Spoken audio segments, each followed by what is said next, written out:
Hello and welcome to the Football Parliament podcast, your one stop destination for all your football debates, opinions, and discussions. Here at the Parliament today, I've got a very interesting video for you all, as three of our members, Vedant and Chirag and Rishabh, for the first time, have made their combined Premier League 11s with the main condition of just one Premier League player from a club maximum. Thus, I'm going to be sharing their teams one after the one, and they're going to be explaining their choices. In the end, I'll be the judge and decide which is the best team out of the three which they've made from the criteria of just a maximum of one player from each club. So let's get started. Before that, I would like you all to subscribe to the channel and give this video a like. And welcome Rishabh to the podcast. Thank you. Thank you for having me here, Yep, Panas. welcome Rishabh. We are, after all, talking about the competition in which Leicester City defied 5,000 to 1 odds to conquer England in one of the greatest sporting stories of all time in 2016. Here at Football Parliament Podcast, we wanted to take a more rounded look at English institution that is about so much more than just the six clubs dishing out the biggest transfer fees and wages. To achieve that, we're reviving the classic premise of creating the best starting 11 in the Premier League where you can only use a maximum of one player per club. In other words, you can't have Mohamed Salah and Virgil van Dijk for Liverpool, and you'd have to choose between players like Mason Mount or N'Golo Kante to represent Chelsea. Very well And explained, guys, Vedant. don't forget to put in your teams. Pause the video here, put in your teams, and then compare with our teams. We will definitely see a better team in the comment section, and we will be waiting for your comments as well. All right, then let's get started. Uh, can you all view my screen? Yes. Yeah. Yeah. Right, this is the first team over here. Who is the manager of this team? Me. I have Chirag, yes. explain your choices. So a restricted time, or should I start? You can start. So starting with the goalkeeper position, I will just say, starting with the main players from the top six. See, Harry Kane, Bruno Fernandes, Mason Mount deserve their spot. Virgil van Dijk is the best defender in the world currently, so he takes the spot. He is not playing at this moment, but we know what his potential is. He took a Liverpool team from I would say lathering down to the sixth position, and they were champions of both Europe and England in different years. So definitely Virgil van Dijk makes a squad. But I have some notable omissions that I had to choose, and I will go forward as I start with the team. So starting with the goalkeeper position. Here, Martinez would be a shock to many of our viewers today because many do not rate him so highly. But I would just say Aston Villa in the previous season just escaped relegation by 2 or 3 points maximum, what I can guess. They and this season, their biggest signing, they had a lot of signings. I won't say that they did not have good signings, but still they hired the services of Martinez, the second choice keeper for Arsenal. And since first day, he has been so brilliant. We have seen how great Aston Villa is playing this season. West Ham is the most improved team, I would say, but alongside West Ham, Aston Villa is proving everyone wrong, and the main role here is of Martinez. And talking about stats, as many people go into stats, he has the highest XG expected a better ratio. Like he plus 8.0 goals, he has saved more than the expected SG, and plus 8.0 is something you cannot even imagine in 2 or 3 seasons, and this guy has done that in a single season.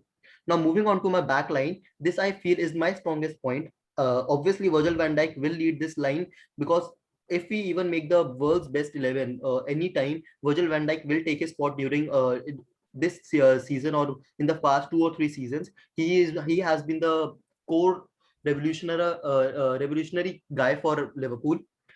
Alongside him, I have Tarkowski. Tarkowski is someone is a player who is not rated highly by many people because many of them are not following Premier League clubs from the low Premier League clubs that are lower in position. But Tarkowski, according to me, is one of those players who is so physical, and it provides the essence of English football. He is a perfect man made for English football. If you see his height, his leadership at the back, you definitely will want him in your own club whenever you see him play. Next, I have gone for Ruben Diaz, and this is something I would say is something an exception. Like I have omitted De Bruyne from my squad.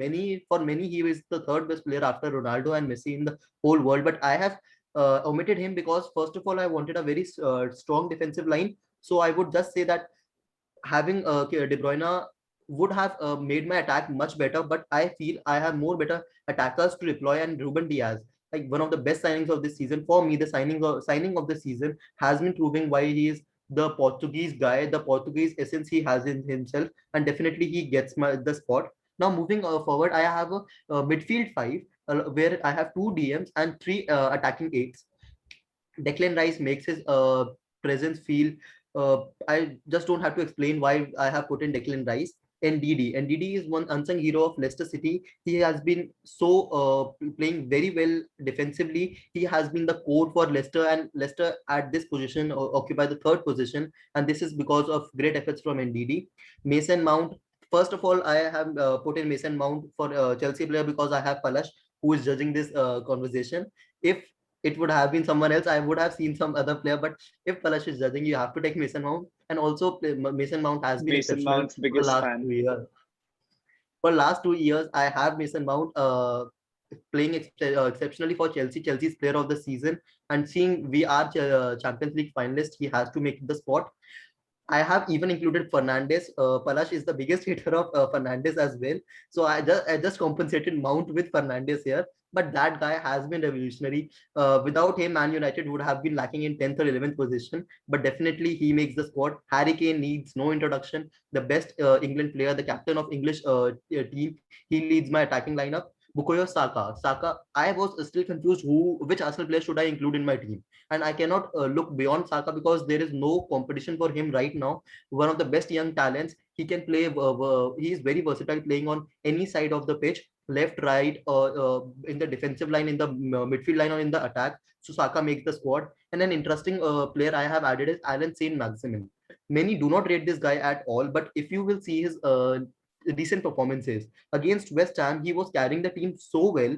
He was dribbling past players like he has the potential to play in one of the top six teams. He could be the next Riyad Mahrez as he moved to City, and we are seeing his impact.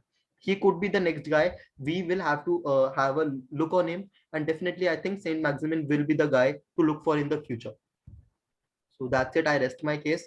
Rest, you can comment. How do you see my team? A very interesting team by Chirag, extremely well built. Also has this world class player called Mason Mount and a really solid defense. But I think he was the best goalkeeper in the Premier League right now. I say that in mind of the fact that Edison and Allison play in the Premier League, but his form this season has been amazing. Regardless, now we'll move on to the other two teams. We've got them to cover. So I'll just switch to the other team. Right, just a moment.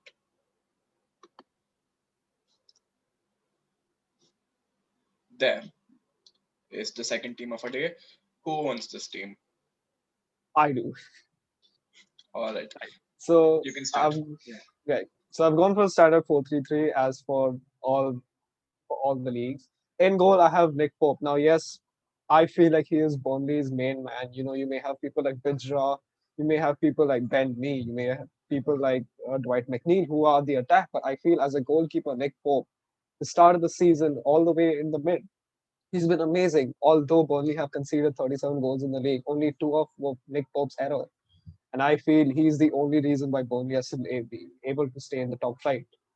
In my back four, I'm going to start from the left back, Luca Digne.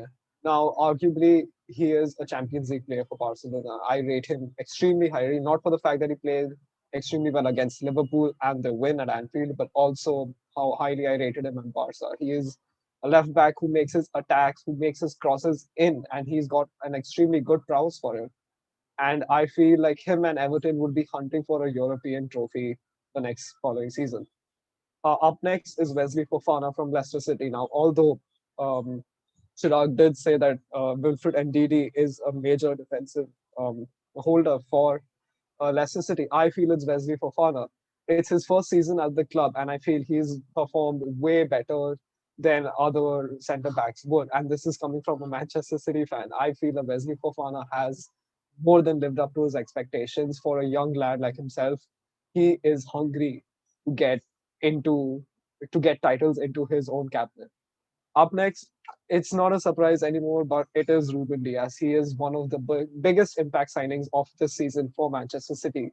With Vincent Company leaving a major hole in our defense, losing four legends in a year, Ruben Diaz has stepped in and filled that. Even though John Stones does have a pass rating percent of 93.75, it is Diaz is still better by a mere 0.3%. And I feel he's only misplaced 157 of his 2,421 passes this season. He's been absolutely instrumental, not only in the Premier League title, but also for our Champions League as well. Next is Luke Ayling. Now, Luke Ayling has made more tackles than any right back this season and has played 2,618 minutes, missing out on only 20 minutes of a match. And he is one of the reasons why Leeds has won over our hearts. They have played extremely well this season for the first time in a long time. My next three is, I mean, obviously starting with Mason Mount, he's been absolutely brilliant this season. Starting from last season as well, I've always had my eye on him. He looks like a special player. He is a special player. He is what you would call a Chelsea player. And I'm very excited to see what he's going to do against Manchester City in the Premier League on Saturday. Up next from West Ham is Thomas Suchek. Now, arguably, although West Ham as a team has improved a lot, I feel Thomas Suchek does contribute to that more than anybody else. You see people like Deckers, you see people like Jesse Lingard, Mikel Antonio playing, all because of Thomas Suchek providing the balls, getting the balls. He is the N'Golo Kante of West Ham United. He has been absolutely instrumental. And up next, you can't argue with this. It is Bruno Fernandes. He is for the past 2 years, he's been the best player in the Premier League. He came in late January 2020, and what a signing he was for Man United. Like Chirag said, they would be 10th or 11th in the league, and now they're second in the Premier League. He's created more chances than Kevin De Bruyne and Harry Kane themselves. And up next, my front three, starting with Jack Grealish. Yes, he's currently missing out on the season due to injury, but the start of the season was amazing. 6 goals, 10 assists, 14 big chances, three of them created against Liverpool. Jack Grealish is what you would call a special player. And I feel he does contend for the PFA Player of the Year awards. Up next, Harry Kane, the deadliest striker in England, the deadliest striker England could ever provide us with, apart from people like Alan Shearer and Michael Owen. Harry Kane this season under Jose Mourinho, 21 goals, 13 assists. Nobody else has as much as he does, and he has to lead the line. And up next, speeding down the wing is Mohamed Salah with 20 goals, 3 assists. Ever since he's arrived to Liverpool, he hasn't failed to meet anybody's expectations, and I feel he makes it. So that is my take. A very, very good team indeed. A strong defense. I think one of the best midfields that can be made, even if you remove the condition. Probably three of the most informed midfielders and a very deadly attack line as well. Good job, Rishabh. Good for a debut and good otherwise as well. So let's move to the last team, which is Vedant's. I don't think he'll be that good, but we'll give him a chance. Let's see. Let me just change it. There it is. More so than ever, it's important to reiterate that there's no right answer for the Premier League 11, and trust us when we say that making our own effort proved to be a difficult balancing act. It was too tough for me, at least. So I'll start off with goalkeeper Nick Pope. Simply, but Pope is one of the best goalkeepers in Premier League for and should be starting for England at Euro 2020, amassing 11 clean sheets and 102 saves over the course of the season. And in my opinion, he will play for the top six, either of the top six sides next summer. That's what I feel because he deserves a better club and a better defense. Then at centre back, we have Ruben Dias. In my opinion, he's the best centre back in the world, and I couldn't resist dropping the beating heart of the Premier League leaders into our 11. And with 16 clean sheets and a shot at the PFA Player of the Year award, into I think this guy truly deserves the spot. And a lot of people will argue if Kevin De Bruyne deserves the spot or some other Man City player. In my opinion, Ruben Dias is the best. Then next I have Wesley Fofana, who plays for Leicester City. He's the number three from Leicester, who has played 23 games this season, and he averages a rating of 7.6. He's been the heart of Leicester City's defense, and everyone must be thinking of me keeping in Vardy, considering he's a great striker. But Wesley Fofana, in my opinion, is one of the best centre backs in Premier League, and uh, I wanted a three-man attack and a three-man defense, so that's why I've gone for him too. Then Connor Cody, who's a natural leader, Wolves have had a great season, haven't had a great season as expected, but Cody has been a great defender. The Wolves captain isn't a great aerial threat, unlike his other centre backs pairings like Fofana and Ruben Diaz, but he also averages a rating of 6.8 to 7 plus. His great attribute is playing long box as a centre back. Then there's Mason Mount. We don't need to discuss about this. We should go further ahead because he's one of the best players in the world, in my opinion. Then next, I have Thomas Suchek. He's a West Ham player who's also a defensive midfielder, and I've wanted one in this formation. He has a 10 goal involvement this season in the Premier League, considering his position. It's pretty good. He averages a rating of 7.4 and wins 6 aerial duels per 90, and his ball interception capability is really very great. And he's also a set piece threat. Then next, I have Jack Grealish, who's produced better stats than Cristiano Ronaldo and Kylian Mbappe with 16 Premier League goal contributions. A bit versatile, can play on the wing, wide midfield, and at cam. The question lies, where will he go in the summer? To Manchester United or their bitter rivals, City. Next, I have as my striker, it's Harry Kane with an astonishing record of 21 goals and 15 assists in all competition this season. Uh, Sorry, in the Premier League this season. There's a good reason to think that Kane is the most complete number 9 in world football right now. And 36 goal involvement in the toughest league in the world. It's quite an achievement, in my opinion. Then at right mid, I have Bukayo Saka. This youngster from Arsenal averages a rating of 6.6 to 7.3, and he can play in different positions. He is versatile. He can play at right mid, which is his main position, left central midfield, left mid, central mid, on the wings, both wings, and at cam. But his favorite position is right mid, as I stated. At 19, he scored 7 goals and assisted 5 times. And I had a lot of doubts about whether should I keep Gabriel in defense or Bukayo Saka or Pierre-Emerick Aubameyang. But to be honest, Aubameyang had malaria and many other several issues, and he's not been that great this season. So I have settled for Bukayo Saka. Plus, his pace is incredible too. Then next at right wing, I have Mohamed Salah. A lot of questions for Salah whenever every season starts, but this season he's played 33 games and he scored 20 goals. And in the Premier, he's a clinical finisher, one of the best right wingers in the Premier League ever. Then last, it's Marcus Rashford. Slightly inconsistent, but I didn't want to pick his stat padding teammate, who's apparently the best Portuguese in the world. Anyways, back to Marcus Rashford. He can play at many positions too, on both the wings, a wide attacking midfielder, and as a striker. But in my opinion, his best position is left wing. Basically, he's the current Cristiano Ronaldo for Manchester United. That's it.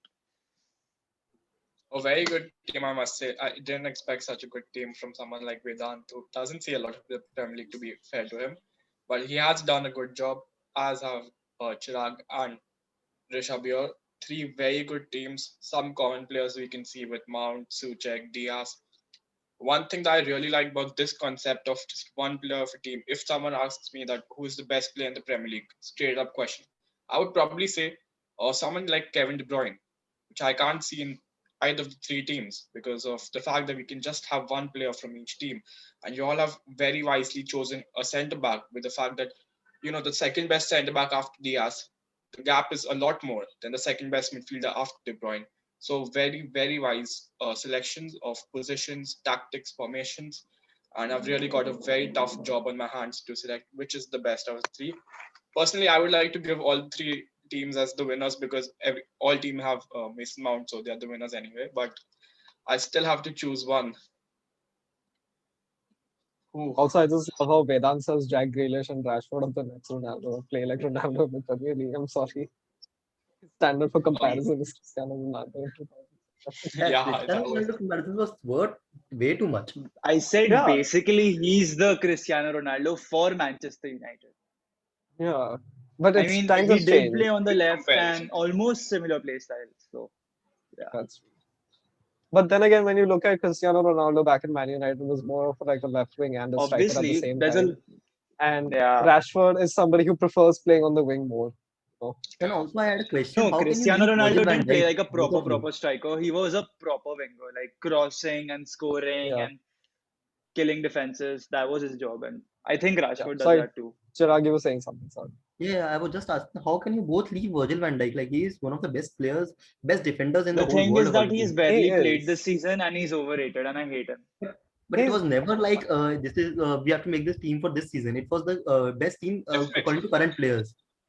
agreed. Virgil van Dijk is like one of the best players, the best defenders in the world currently, still, even with his injury. But I feel like, Liverpool, after 30 years winning a major trophy like the Champions League, you owe it up to one guy. And I feel that's what Manchester City is doing the same thing with Ruben Diaz.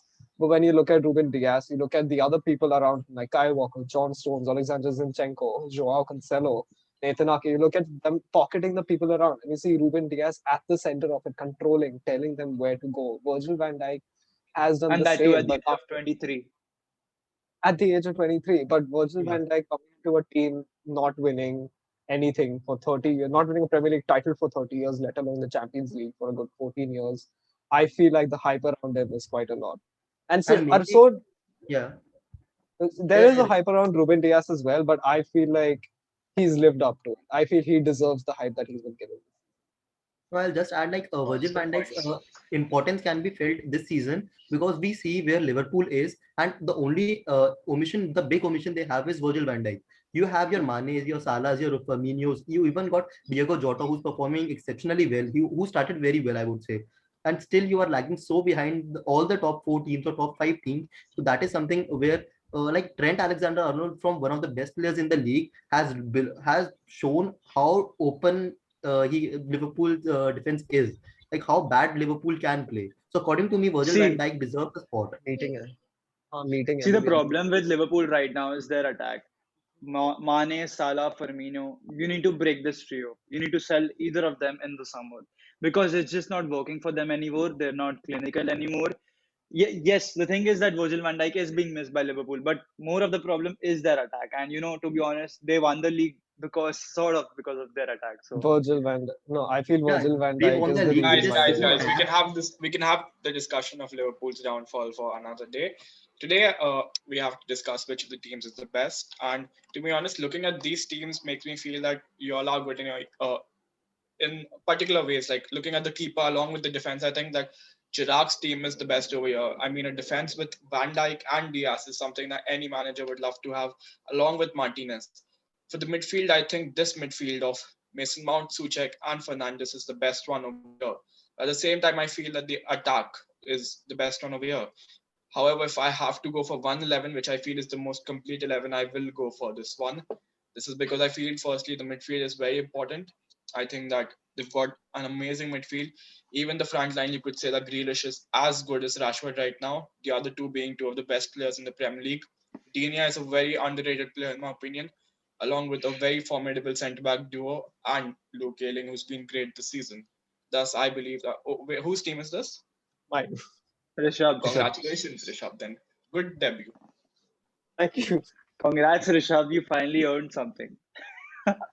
I mean, you Congrats, watched the Rishabh. Premier League since you're 5 years old. You kind of pick up on a thing or two. Five. That's good. He's Five. lying. He was a Madrid fan, but in the eighteen I nineteen was season, never Madrid pawns, really goofed up. pawns, pawns. You I was can never a literally ask Madrid two fan. to three of I his all friends. They'll say he was a I was Madrid fan, no but in 18-19 Madrid. season, Madrid being Madrid started inspiring. goofing up. So he just switched quickly. Madrid being inspiring is completely different from me supporting Madrid. Sorry, I've seen more play. What? I've seen players. I've seen Manchester City play live in the stadium. I can name three of the matches that I've been to already. Acha, just prove it to me, huh? You must have taken How do some I prove? recordings or some sort, right? All right. So I think we should end the podcast over here. It was a great one. It was amazing seeing your teams and especially having Rishabh for the first time. Hoping to see you for many more videos on this channel. So if you've watched this video till the end, then there's no way that you're leaving without pressing the like button. Comment which team do you think was the best, and make sure to subscribe to the Football Parliament podcast for more top quality football content. Thank you. And if you don't want to see our faces, you can surely hear us on Spotify. Thank you. Peace.